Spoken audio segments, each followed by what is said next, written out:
ধন্যবাদ সবাইকে। আজকে আমরা সায়েন্স মিউজিয়াম ম্যানিলা সেখানে সবাই মিলে গেলাম। তো এটাকে আসলে ওরা নাম দিয়েছে মাইন্ড মিউজিয়াম। সায়েন্স এবং মাইন্ড প্লাস ব্রেন হার্টের যে একটা সম্পর্ক সব মিলিয়ে অত্যন্ত সুন্দর করে মিউজিয়ামটিকে তৈরি করা হয়েছে। শুরুতেই প্রবেশ মুখেই রোবট, আমার ছেলে খুব পছন্দ করেছিল রোবটটি। এটি ম্যানিলার তাগিগ, বিজিসি বলে এটাকে। তাগিগ একটি অত্যন্ত ব্যস্ত শহর এবং এটা অত্যন্ত কি বলা যায়, এটাকে ব্যয়বহুল একটি শহর। মাকাতির খুব পাশেই।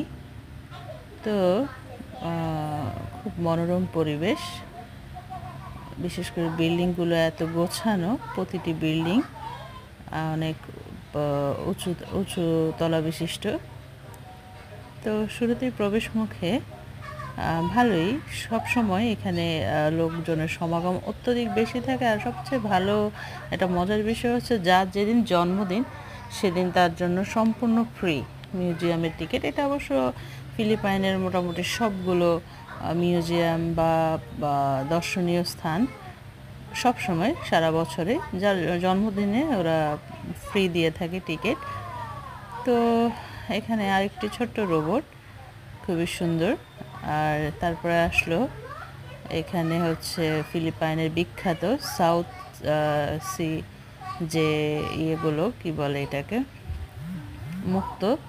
মুক্ত চাষের যে প্রক্রিয়া প্রণালী, সেটা সি সাস্টেইনেবিলিটি। আসলে ফিলিপাইন দেশটা হচ্ছে সম্পূর্ণ সাগর দ্বারা বেষ্টিত একটি দেশ।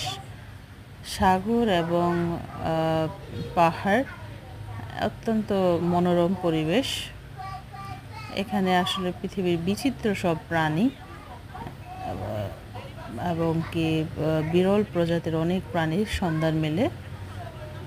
তো এই মিউজিয়ামগুলোতে আসলে অনেক কিছু জানতে পারা যায়। এটি আসলে অনেক জঙ্গল বিশিষ্ট অনেক জায়গা, সামুদ্রিক প্রাণী, তারপরে জলজ স্থলজ সব ধরনের প্রাণীতে অত্যন্ত সমৃদ্ধ। প্রায় ৭,৫০০ দ্বীপ নিয়ে ফিলিপাইন দেশটা গঠিত। তো ওরা চায়, ওদের দেশের জনসংখ্যা খুব বেশি না আমাদের বাংলাদেশের মতন, তবে ওরা ওদের সর্বোচ্চ দিয়ে চায় যে স্টুডেন্টরা যাতে অনেক ভালো কিছু শিখে।